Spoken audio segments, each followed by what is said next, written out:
Donald Trump and Kristi Noem and Stephen Miller and Tom Homan, and especially that guy, JD Vance, they really thought that they had a winner on their hands when Renee Good was shot in the face and murdered before our very eyes by ICE. They thought that somehow the American people are gonna like that.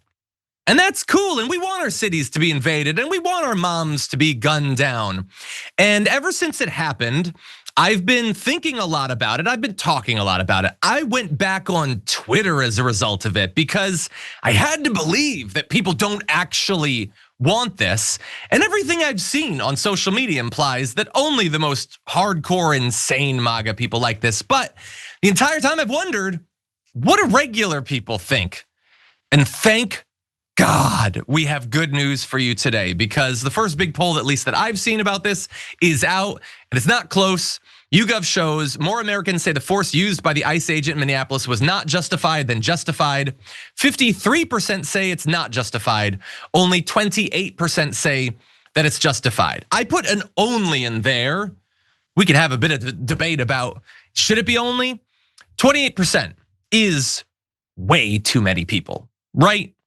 That 1 in 4 of the Americans you come across as you go about your day believe that that guy shooting her multiple times in the head, keep it real, because she disrespected him and he hates her, he hates women.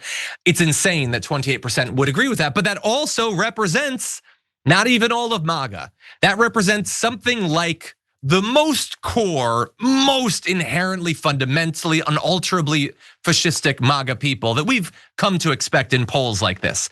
That's what he's got, and that's all that he's got. By the way, independents super against this. 58 say not justified, only 20% of independents say that's justified.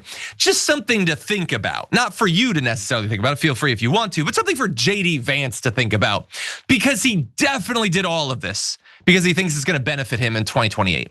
He thinks that and look, it will a little bit in the primary. I do think that you're gonna have to be an utterly grotesque troglodyte to win that primary.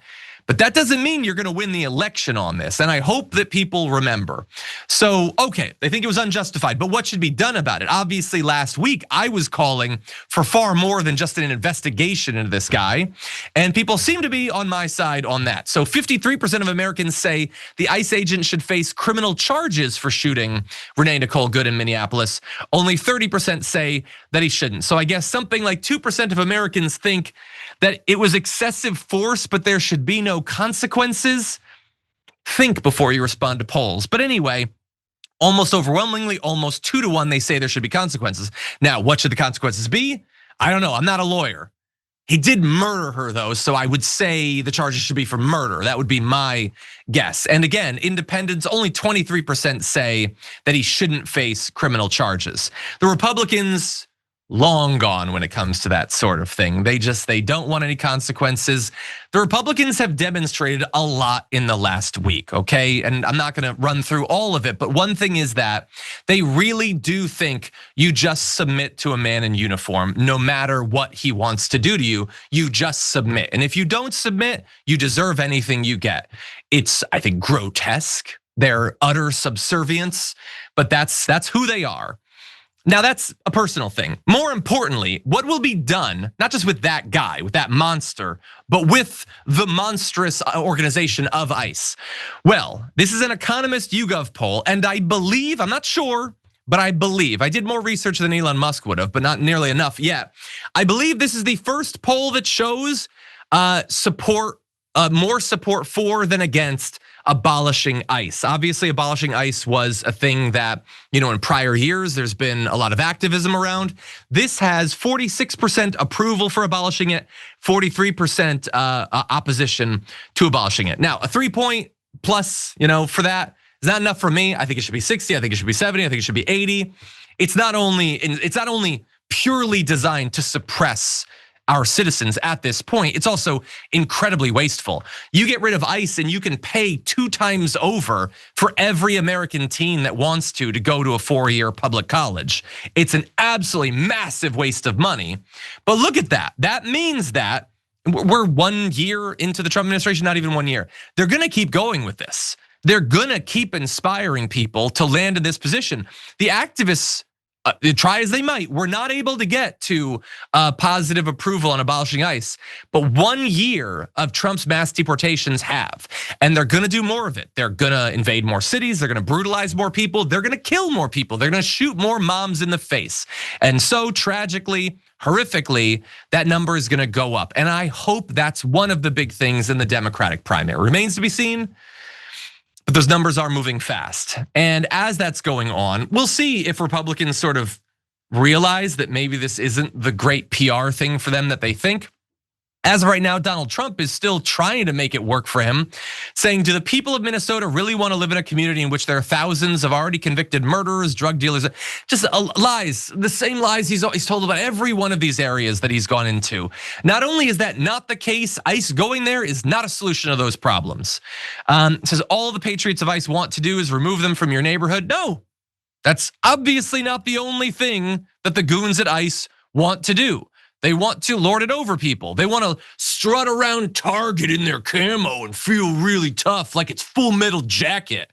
They want to go into Panera and feel like they're crossing the red line or something. They're assaulting a hill. That's what they want to do. They want to feel big and they want to feel respected because they never have before.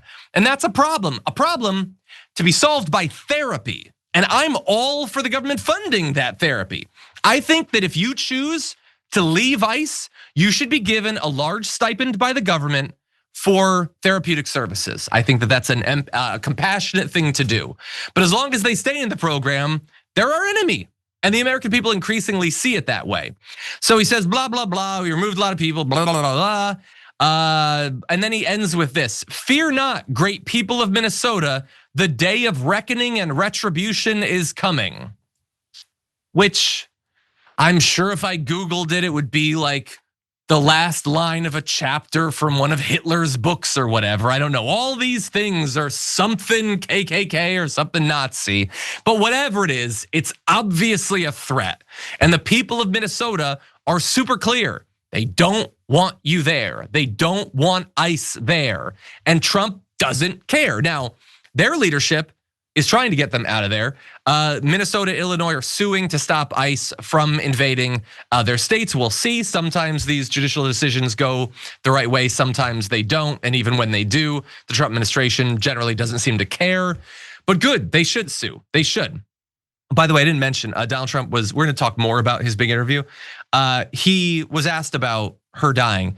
He lied again, saying that not only had she tried to run over the police officer, as he calls the ICE officer, the fake cop, he says she did. Again, we're like 7 days into this or whatever, and he said that she ran him over. And I don't know if it's Grandpa Trump, I don't know, or if it's just lies, but they're not backing off of this. What have we got? I'll end on this a little. Maybe this is good, I don't know.